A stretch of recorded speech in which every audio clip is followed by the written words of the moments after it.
બોલશો। નમસ્કાર વિદ્યાર્થી મિત્રો, આજના વિડીયોમાં આપણે વાત કરવાની છે ધોરણ 10 પછી તમે કઈ રીતે અલગ અલગ સ્ટ્રીમથી તમે આગળ કરિયર ગ્રોથ કરી શકો છો તમારું પોતાનું। આપણે ફર્સ્ટ ઓફ ઓલ વાત કરીએ છીએ 11th સાયન્સની અંદર કયા કયા સબ્જેક્ટ ભણવાના હોય છે, તો એની અંદર ફિઝિક્સ, કેમેસ્ટ્રી, મેથેમેટિક્સ અને બાયોલોજી આ બે ઓરમાં છે। ઇંગ્લિશ, ત્યારબાદ આવે છે કોમ્પ્યુટર અને સંસ્કૃત, આ બંને ઓરમાં સબ્જેક્ટ છે। ત્યારબાદ આપણે વાત કરશું 11th કોમર્સની અંદર કયા કયા સબ્જેક્ટો આવે છે।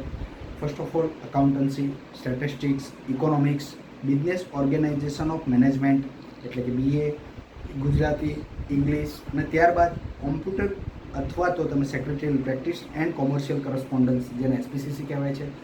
ત્યારબાદ વાત કરીએ આપણે 11 આર્ટ્સની અંદર કયા કયા સબ્જેક્ટ ભણવાના આવે છે।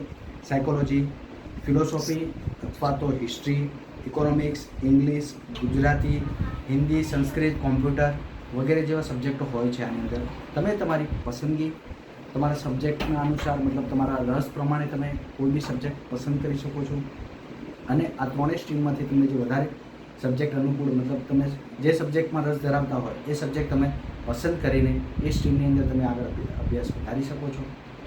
વિડીયો ગમ્યો હોય તો લાઇક, શેર અને સબસ્ક્રાઈબ।